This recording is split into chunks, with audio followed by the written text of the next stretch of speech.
Let me start with the sentence that nuked my marriage in under 3 seconds. I don't report to you. Not, leave me alone. Not, stop asking. Not even the classic, you're overreacting. No full corporate HR mode. I don't report to you. She said it in the kitchen on a Tuesday night while stirring her pasta like she was submitting a resignation letter to our relationship, and the worst part? She didn't even look up from her phone.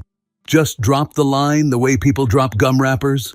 Casually, without guilt, and definitely on my floor. You know, I always imagined marriages fall apart with a dramatic twist, a fight, a betrayal, a plot twist worthy of Netflix. But nope. Mine fell apart because my wife started talking like my boss during a performance review. Looking back, the signs were obvious, like embarrassingly obvious. If there had been a scoreboard above our heads, it would have said, wife, emotionally checked out. Husband, still trying to debug the relationship like a confused IT guy. It started small. She'd come home late. Traffic, she'd say, at 11:40 p.m. in our town, where the biggest traffic jam is 3 cars at a red light and 1 confused cat. Then she started answering me like I was a spam caller. How was your day? Fine. What are your plans tomorrow? Don't know. Do you want dinner? No appetite. She wasn't angry. She wasn't sad. She was blank. Like she'd replaced herself with a low-budget clone who barely read the manual. And then came the girls' nights. At first, 1 per week, then 2, then 3. Soon she was going out more often than my router drops Wi-Fi. One night I asked, in a very normal, very casual husband tone, "Who are you going out with?" She shrugged. "Just the girls." "What girls?" "You don't know them." Great, a brand new cast of imaginary friends. Around the same time she bought a new perfume, a strong one, the kind that announces its presence 10 minutes before the person walks into the room. It wasn't her usual scent. It wasn't even close. When I asked, she said, it was on sale. Right, because nothing screams sale like a luxury bottle that costs more than my monthly car insurance. Her phone also became her emotional support animal. She took it everywhere. Bedroom, bathroom, shower. Yes, shower. She would literally take it into the bathroom and play music loud enough to drown out the sound of her typing totally normal. Nothing suspicious at all. I joked once. "Are you texting the Pentagon in there?" She didn't laugh. She didn't even blink. She just locked the screen and put the phone face down, like it was a witness she needed to silence. So, let's go back to that day in the kitchen. She'd just come home, hair perfect, makeup on point, smelled like she'd hugged every bottle of that new perfume. She opened the fridge, grabbed sparkling water, because regular water is apparently too emotionally heavy, and started texting someone, smiling. I hadn't seen that smile in weeks, not since the time she found a $20 bill in an old coat. Trying to be a functioning husband, I asked, "What time will you be back tomorrow?" She didn't answer, just kept typing something dramatic at lightning speed. So I tried again, a bit louder. "Hey, I'm asking seriously, what time tomorrow?" She froze her typing for half a second, sighed like I'd interrupted her Nobel Prize acceptance speech, and finally dropped the line. "I don't report to you." Just like that, sharp, clean, practiced. I actually blinked a few times because my brain needed to reboot. "You, what?" I asked. She rolled her eyes so hard I'm pretty sure she saw her childhood. "I said," she repeated, now with extra attitude sauce, "I don't report to you." I swear, if she'd added, "per my last email," I would have printed out divorce papers right there between the pasta and the sparkling water. Instead, I just stood there, holding a wooden spoon like an idiot, wondering when exactly my marriage turned into a customer support chat. And that was the moment I knew something was very, very off. The funniest part? After dropping her corporate empowerment slogan, she just walked past me, grabbed her bag and said, "Don't wait up." Not angry, not upset, just done. like she'd clocked out of her shift as my wife and was heading to her second job, professional mystery person. The door shut behind her, and I stood alone in the kitchen, holding a spoon I didn't need, staring at the spot where she'd been standing, thinking, cool, so this is how people become alcoholics. I didn't drink, though. Not that night. Someone had to stay sober in this relationship. The next few days were a crash course in How to Lose Your Wife in 10 Steps, sponsored by her friends. Suddenly she had opinions she never had before. One night she walked in and said, completely out of nowhere, "My therapist says I need space." She didn't have a therapist. So I asked, "Your therapist? Since when?" She hesitated for half a second, a rookie mistake, then confidently lied. "I just started." I nodded slowly. "And this therapist? Is she named Megan?" She froze. "What?" "No. Because here's the thing. I had heard that sentence before from Megan, her best friend. A woman who believes every man is controlling unless he pays for dinner and shuts up for the rest of the relationship. But I didn't call her out. I just smiled and said, "Interesting. Good for you." The sarcasm bounced off her like rubber bullets. She was too deep into her newfound freedom movement. The next day, she dropped another classic.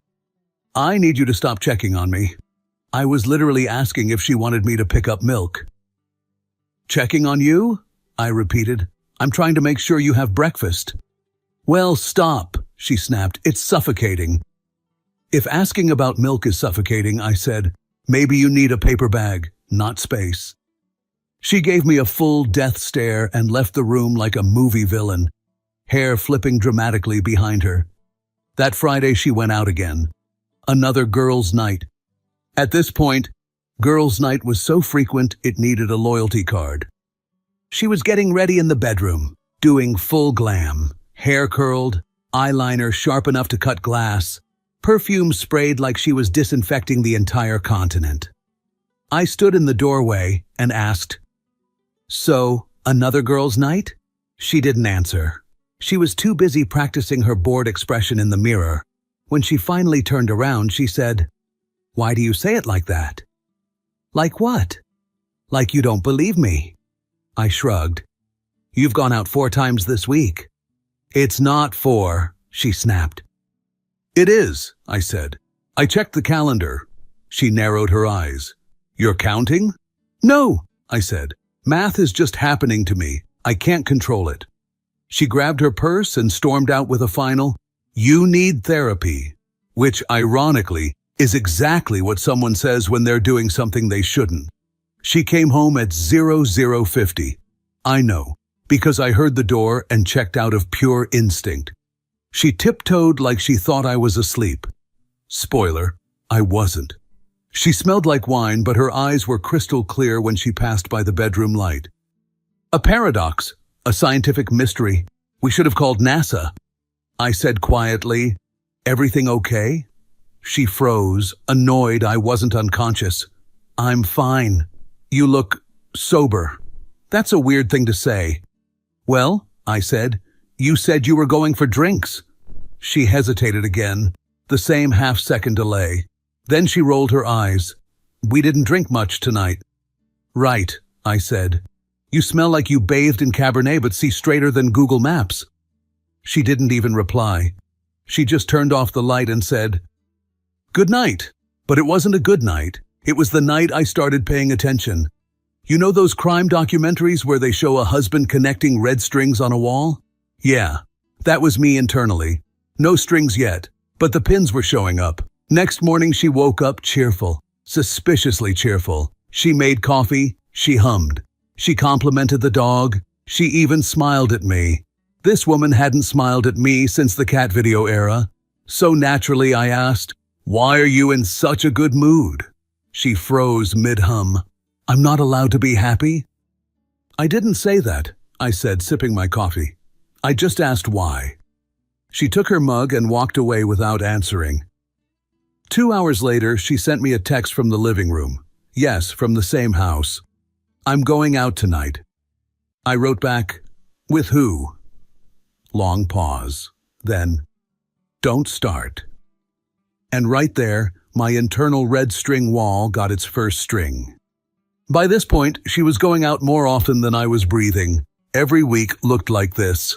Monday, girls' night. Wednesday, catching up with a friend. Friday, drinks with the girls. Saturday, just out for a bit. I kept waiting for her to accidentally say business trip. It wasn't jealousy, it wasn't paranoia, it was simple math. If my wife was home less than the cleaning lady, something was off. One evening I asked her, while she was applying lipstick like she was attending the Grammys, "Can I meet these girls of yours someday?" She froze mid-stroke. "Why would you want to?" "I don't know," I said, shrugging. "Maybe I want to confirm they exist."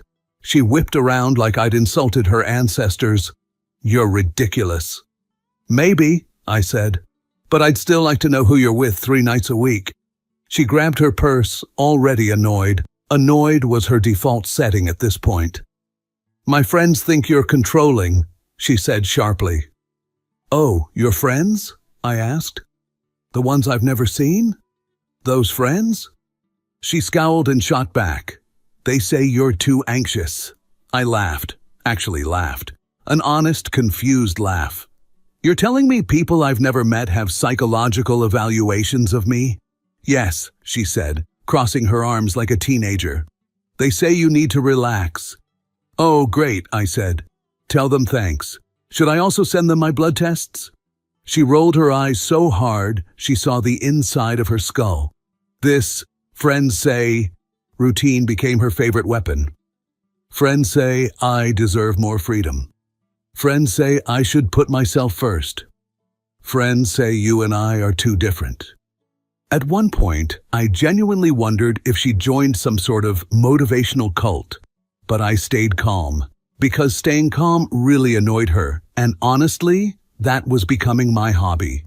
One Friday, she came home wearing a different outfit from the one she'd left in. Not dramatically different, just upgraded, I noticed immediately. "Nice dress," I said. "Didn't see that one earlier." She froze for a millisecond, always that same tell, then said, "Oh, I changed at Emily's place." I nodded. "Cool, that's weird, but cool." "It's not weird," she snapped. "It is," I said. "Changing at a friend's house before a casual dinner? That's a plot twist." She inhaled sharply. "You're so exhausting." "Funny," I said. "You keep telling me I'm exhausting, but I barely talk." She stormed into the bathroom. 10 seconds later, I heard the lock click. The bathroom lock had been working overtime lately. The next morning, I grabbed the laundry basket. Yes, I do laundry, I'm an adult, and noticed something strange. Her sweater smelled like cologne.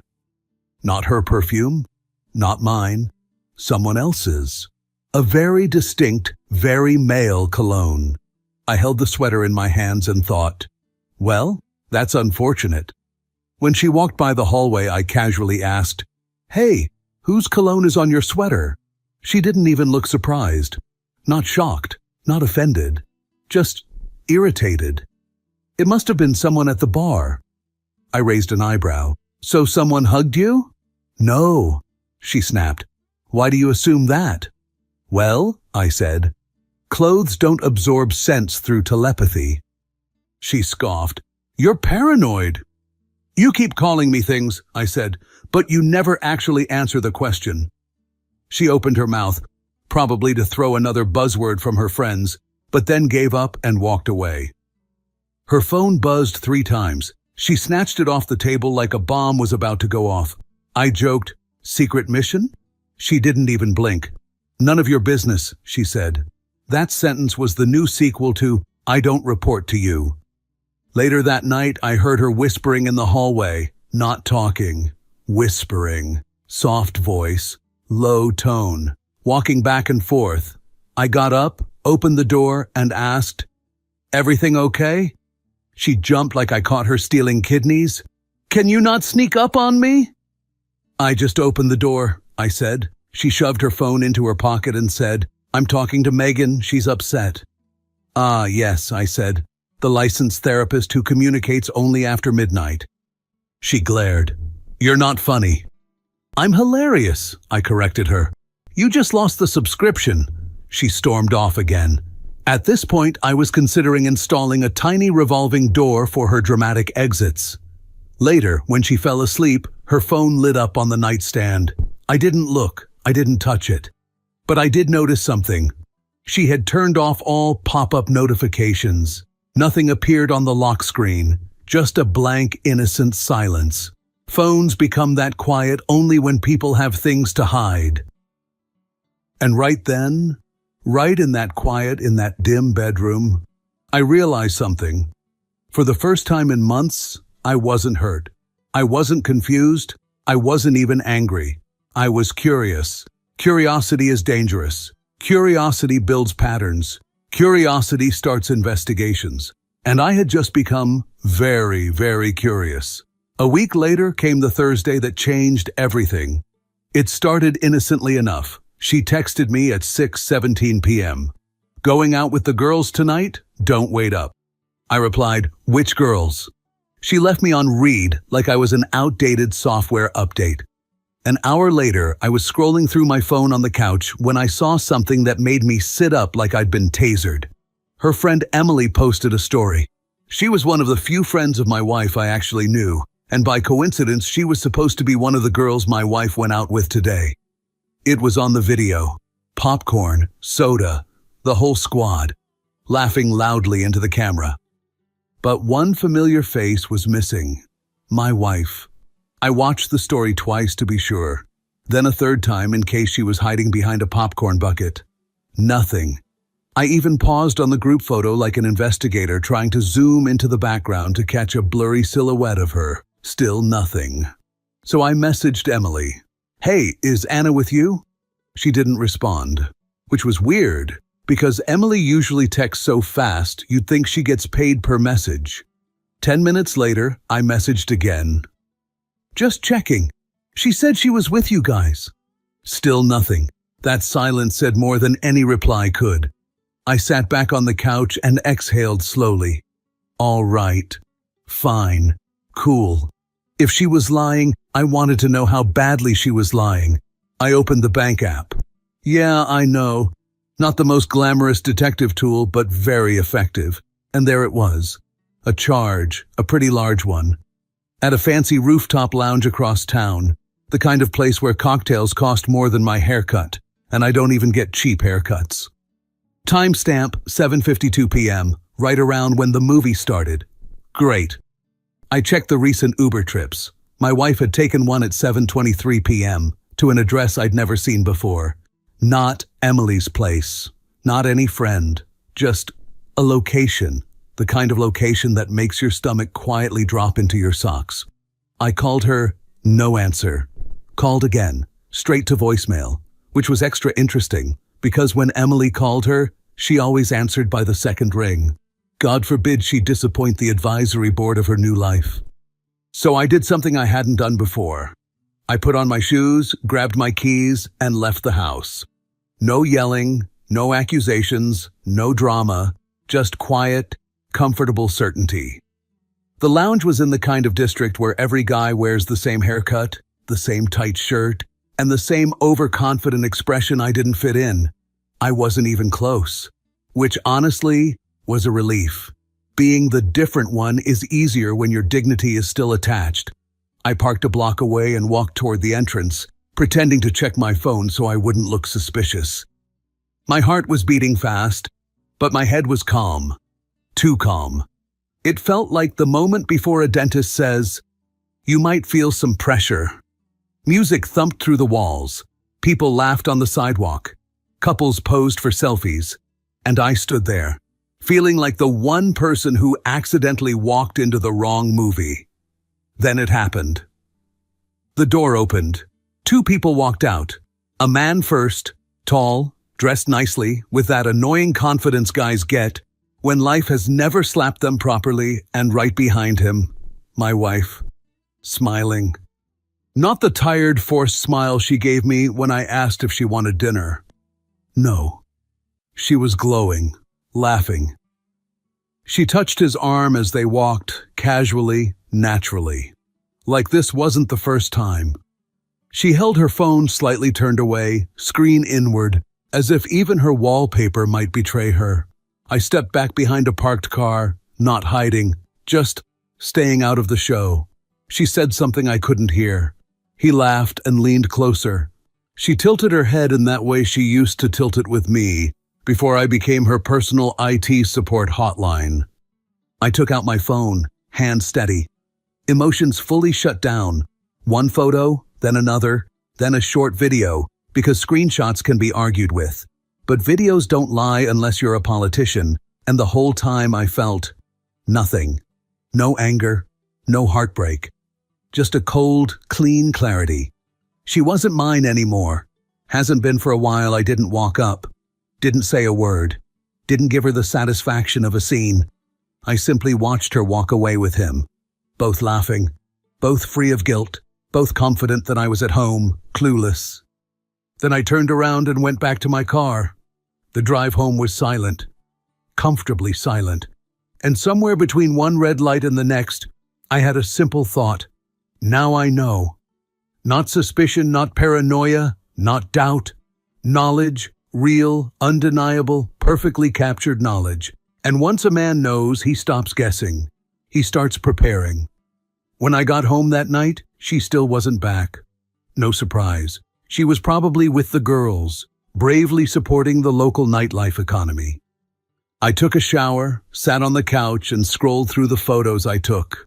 Not to hurt myself, not to cry, just to confirm I wasn't hallucinating. Nope. There they were. Her smile, his face, their little, "we're not doing anything wrong" stroll. The evidence folder in my phone was starting to look like a PowerPoint presentation titled, "Reasons I'm Not Crazy." Around midnight, I heard the door unlock. She walked in quietly, almost floating, like someone who just had a really, really good night. "Hey," I said from the couch. She jumped a bit. She didn't expect me to be awake. Apparently husbands go into sleep mode like laptops. "Oh, you're not sleeping?" she said, trying to sound casual. "Yep," I replied. "Hard to sleep sometimes." She put her bag down, adjusting her hair like she'd just stepped out of a magazine ad. "How was the movie?" I asked. Her head shot up so fast she almost sprained her neck. "The movie?" "Yeah," I said. "You know, the movie you went to with Emily and the girls." Her face did a full system reboot. "Oh yes, the movie. It was good." "What was it about?" She blinked. Once, twice, 3 times. Then she shrugged. It was a comedy." "Nice," I said. "What was it called?" She froze again. "I don't remember." I nodded slowly. "Wow. Must have been amazing if you forgot the title immediately after watching it." She crossed her arms defensively. "Why are you interrogating me?" "I'm not," I said. "I'm just having a conversation." "No," she snapped. "You're trying to catch me in something." I tilted my head. "Should I be?" Her mouth tightened. "You're ridiculous," she said, turning toward the hallway. "I know," I replied. "That's what your therapist Megan says." She stopped in her tracks. "I'm not talking about this right now," she hissed. "Sure," I said. "You must be tired, walking so much with the girls." She turned around sharply. "What is that supposed to mean?" I leaned back on the couch, perfectly calm. "Nothing. Just talking." "You're being passive-aggressive." "And you're being regular-aggressive," I said. "See? Balance." That one landed. She hated when jokes made too much sense. "Good night," she said, storming off to the bedroom like she was auditioning for a dramatic exit competition. I stayed on the couch for a bit. Not because I was sad. I wasn't. But because silence was giving me more clarity than any conversation with her had in months. The next morning, she behaved weirdly normal. Made coffee, did light makeup, texted quietly, didn't make eye contact, a classic post-lie recovery mode.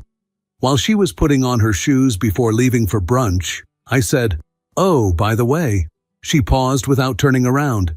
"Yes?" I waited a moment. "Who's the guy?" Her entire body stiffened like someone had just unplugged her. She turned slowly. What guy? I shrugged. The one you were with last night. Her eyes widened for a second, then immediately narrowed, switching into her favorite sport, denial gymnastics. You're insane. Maybe, I said, but my camera isn't. She opened her mouth, but no sound came out. For the first time in weeks, she didn't have a quick comeback, no rehearsed lines, no, my friends say, no blaming, just silence. A very incriminating silence. I wasn't going to drag it out. I didn't need to, so I simply said, have a nice brunch. She grabbed her bag and left the house with the speed of someone escaping an escape room before the timer hits 0. The door slammed, and I exhaled. Not from sadness, from relief, because the moment she walked out, 2 thoughts crossed my mind. First, she's absolutely terrified I know something. Second, good. Let her be scared for once. While she was out pretending to eat avocado toast, I sat down with my laptop and calmly organized everything. The photos, the screenshots, the bank transactions, the Uber ride, the timestamps, the lies, the inconsistencies, the missing movie title. My personal favorite, it looked less like a marriage and more like a tax audit. Around 2 p.m., my phone buzzed. A message from her. Please don't start your drama today. I laughed, genuinely laughed. Then I replied, don't worry. I'm not starting anything. And I wasn't. I was finishing. She came home late that evening, even though she claimed she was just having brunch. Yeah, a brunch that lasts 8 hours and apparently requires full makeup reapplication. When she walked in, she looked irritated before even seeing me, like she had pre-installed anger, ready to deploy. I was sitting at the dining table, calm, scrolling on my phone. She tossed her keys on the counter. I'm exhausted, she said. Long brunch? I asked without looking up. She paused. Can you not do this right now? Do what? I asked. Speak English? She sighed dramatically, the kind of sigh actors use when they're nominated for an award. You always twist everything. No, I said. I untwist things, that's different. She crossed her arms. Look, whatever mood you're in, keep it to yourself today. I finally looked up at her. Oh, trust me, I said. My mood is the least interesting thing in this house. She squinted. What's that supposed to mean? I put my phone down gently, slowly. It unnerved her immediately. Quiet men are terrifying to guilty people. Let's talk about last night, I said. A tiny crack flashed across her expression. Quick, almost invisible, but I saw it. I told you, she began. I was with the girls. Which girls? I interrupted. Megan and Emily, she said too quickly. Oh, great, I replied.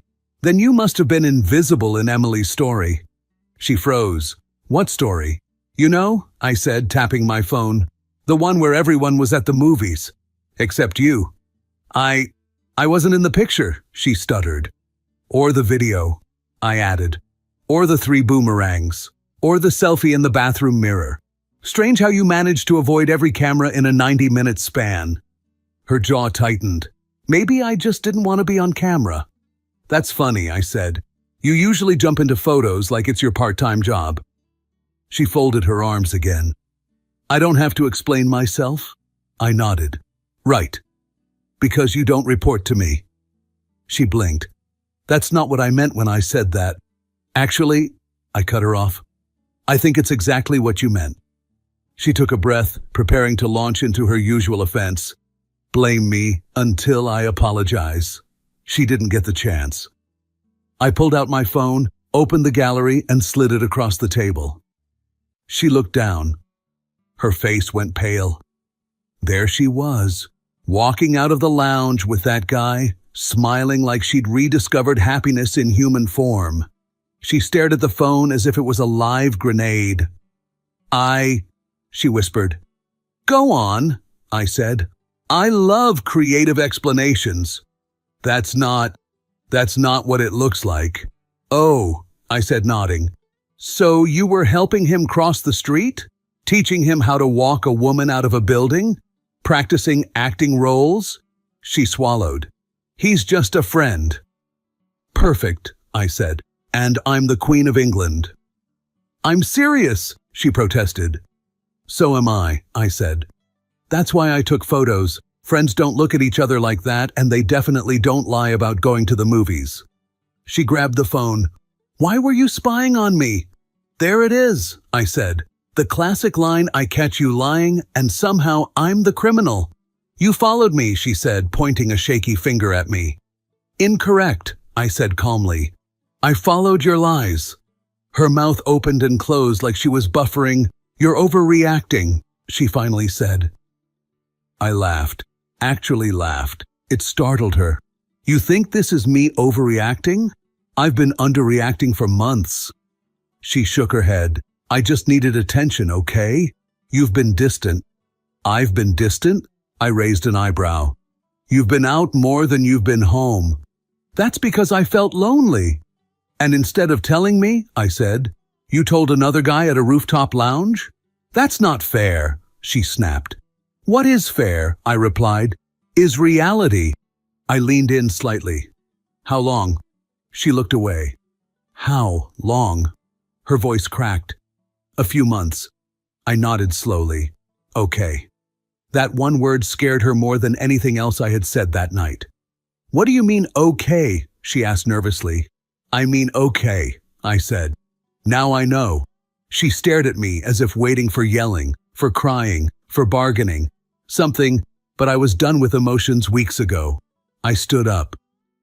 I'm not here to argue or negotiate. I'm not one of your friends, and I'm definitely not your secret boyfriend from last night.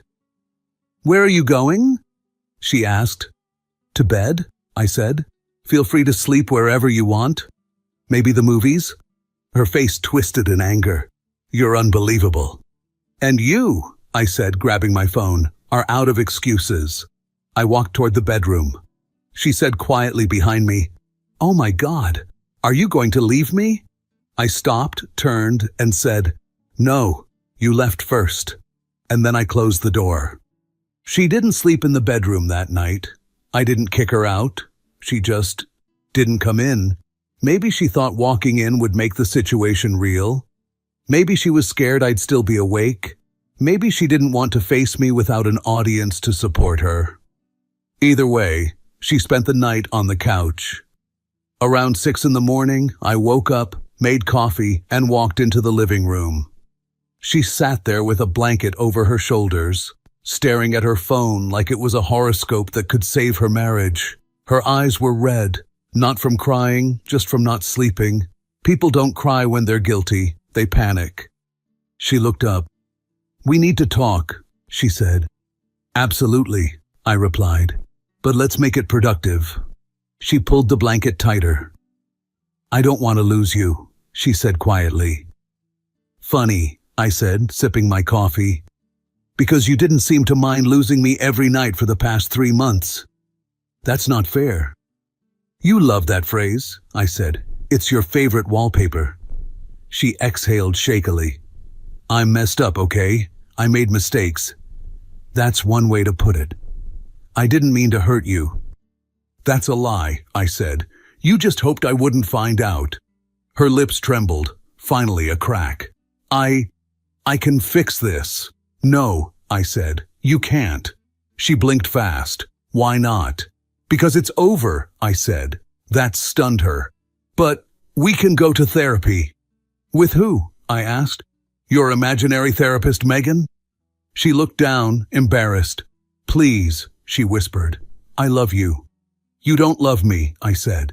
You love the version of me that doesn't ask questions. She shook her head. You're being cruel. No, I said calmly. Cruel is spending months with another man while telling me you're with the girls. She closed her eyes. He doesn't mean anything. Then you threw your marriage away for a guy who means nothing, I said, which is even worse. I'm sorry, she whispered. I know, I replied, but apologies don't undo patterns. She looked at me helplessly. So, what now? Now, I said, I'm calling a lawyer. Her breath caught. You're divorcing me? I'm divorcing the version of you I didn't know existed. She sat there unraveling, not crying. She hadn't earned that kind of emotional release, but breaking, cracking in slow motion. I grabbed my keys. "I'll be back later," I said. "Where are you going?" "To get advice," I replied, "from someone who actually has a law degree." The lawyer I spoke to was calm, professional, and had the exact expression of someone who had seen this exact scenario 400 times last month. He asked for details. I told him everything. He asked if I had proof. I slid my phone across the table. He swiped through the photos and nodded slowly. "Well," he said, "this won't be complicated." A strange relief washed over me. Clarity is underrated. It hurts less than confusion. When I got home, she was in the kitchen. She looked at me like she expected mercy. I hung my keys on the hook, took off my jacket, and said calmly, "We're done." Her face twitched. "What do you mean, done?" "I mean," I said, "I talked to a lawyer this morning." She blinked. Hard. "A lawyer?" "Yes," I said. "A real one with a degree. Not Megan." She swallowed. You already filed?" "Yeah," I said. "I did." She stepped forward, shaking her head. No, you didn't. You wouldn't do that without talking to me." "I did," I replied, "because talking stopped working months ago." Her voice cracked. "So that's it? You're just throwing everything away?" "No," I said. "I'm acknowledging you already did." She took a shaky breath, eyes widening. "Please don't do this. We can fix it." "Stop," I said. "There's nothing to fix. It's broken beyond repair, and honestly, I'm tired." She covered her mouth, like the words physically hit her. I didn't raise my voice, didn't insult her, didn't dramatize. I just said the thing she didn't expect. "You need to start packing your things." She froze. "What?" "You heard me," I said. "We're getting a divorce, so you'll need your essentials for now. The lawyer will arrange the rest." She stared at me like she was falling through the floor. "You're kicking me out?" "I'm asking you to move out," I corrected calmly. "There's a difference. One comes with yelling. I'm not yelling." She shook her head, tears gathering in her eyes. "This is insane." "No," I said. "Insane was me pretending not to notice for months. This is clarity." She pressed her hands to her chest, voice trembling. "I don't have anywhere to go." "Funny," I said. "You seem to have plenty of places the last few months." She flinched. "That's cruel." "It's honest," I replied. "You owe me honesty, at least once." She took a step toward me. "Can we talk about this, please?" "We did," I said. "You talked to someone else for months. Now I'm talking to a lawyer." She wiped her face, her voice barely a whisper. "So, you're serious? Dead serious?" Silence. Then I gently pointed toward the bedroom. "Go pack. Take what you need for now. We'll handle the rest through paperwork." Her jaw trembled. "And if I don't?" I shrugged. "Then the sheriff will explain it to you. Your choice." She stared at me like she didn't recognize me anymore. Maybe she didn't. Maybe this was the version she never expected, the one who finally stopped trying. I walked past her toward the hallway. Behind me, she whispered, "I can't believe you're doing this." I paused, looked back, and said, "You started it. I'm just finishing it." And then I left her standing in the kitchen, alone, silent, and finally out of excuses. She moved out 2 days later. No dramatic scene, no last-minute confessions, just quiet footsteps, a couple of suitcases, and the smell of her perfume fading from the hallway. Funny how quickly a house becomes lighter when the lies leave with the luggage. The divorce went smoothly. Her friends, the same ones who coached her into freedom, suddenly disappeared like unpaid interns. The guy from the lounge also vanished. Apparently dating a married woman is fun only until the paperwork becomes real. As for me, I didn't celebrate, didn't drink, didn't try to make it some triumphant moment. I just breathed. For the first time in months, and when I think back to that kitchen, to her staring into her phone and saying, "I don't report to you," I finally understand something. She was right. She doesn't report to me. She never will again. And honestly, that's the best part of the whole story. If you felt this story hit hard, drop a like, subscribe for more, and share your thoughts in the comments. Your support keeps Steelheart beating.